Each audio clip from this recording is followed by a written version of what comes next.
Well, today we're going to do another simple cook, and it's going to be pork belly.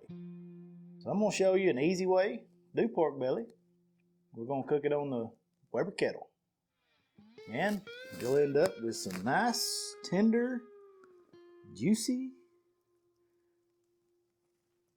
pig. Need to stick around for this one.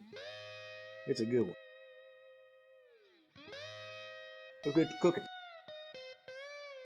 Oh, I just dropped it. This is some good stuff. Right. First, jump in your pickup, run to town, and pick you up a pork belly. This one here is about 9 pounds.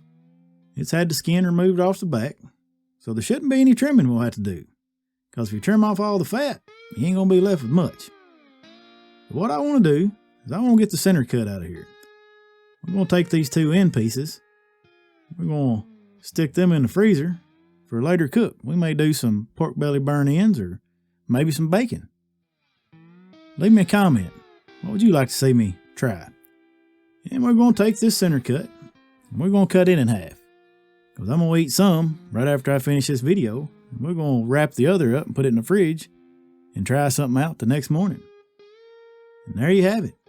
2 fatty pieces of goodness. It does have a little dangly, so let's get that off and move on.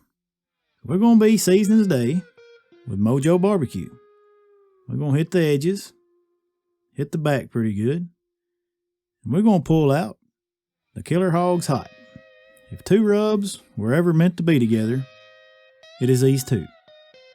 And take my word for it, it will win you money. It's that delicious. Alright, remember, barbecue and hot. That's it for the rub right now.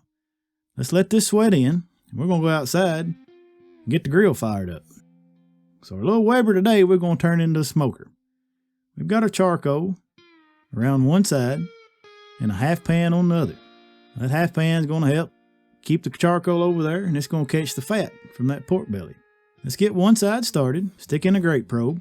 You'll see why here in a second. And when you get a ball of fire about the size of your fist over here, we're going to add in some cherry wood, because that cherry is going to add color, a little bit of sweetness. And put your lid on. And to get the correct temperature, close your exhaust about like this, a little bit less than half. And your bottom vent, you want on that first little hole. And there's a grill to a smoker. And this is why we probed it. The perfect temperature to cook pork belly is 267. And that's what it is at the grate, but it's 310 on the top. So there you go.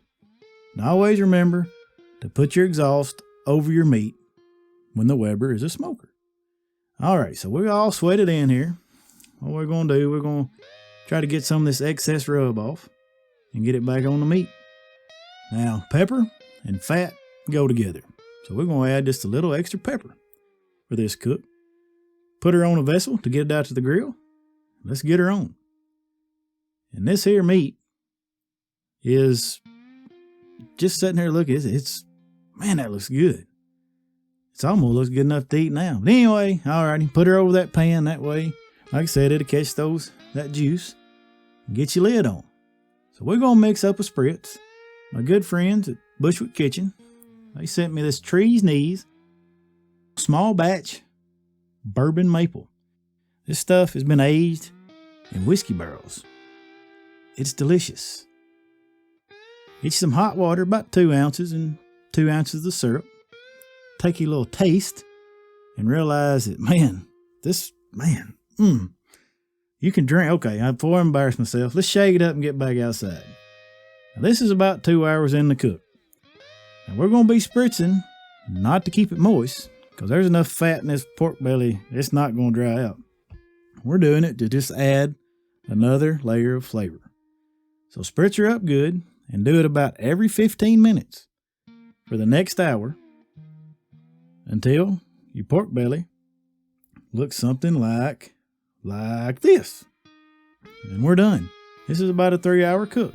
And to show you it's done, we're just going to gently just let this thermopin just go down in there. It's kind of like sticking in a bucket of butter. Alrighty. What's the temp you're looking for? Maybe like 206 in the fatty part, about 200 in the meat part. So let's give her another good little spritz and cover her up. Now we just got to wait. The long wait. Alrighty, get you one of these Poor Man Cambros. If you'd like a link, there's some down here in the description. And I might get like a dime or something off of it, and I can buy some more meat and make more videos.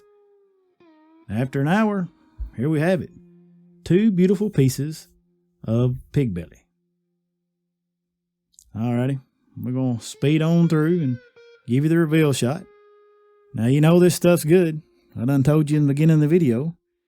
And it's probably one of the better things I've had lately. And just to prove that, I'm going to shake it at you. And anyway, alright, that's all we need to know. So I'm going to show you the next morning. Get up right before you go to church. Slice you off a few pieces of that cold pork belly that you had cooked. And stick it in it, don't burn your finger, but stick it in a skillet. Cook it like you would bacon. Get you a little color on each side. Then jump in the freezer, because you ain't got time to make waffles, and get you some good old Eggos. Pile that on, put you on a little more of that maple syrup, and make yourself a sandwich. Now, I thought the pork belly last night was good. This here has changed my life on breakfast or pig in general. This is one of the best things I've ever eaten. If you don't believe me, try it. And if you don't like it, just send it my way. But I promise you, you will like it. That's it. Mojo out.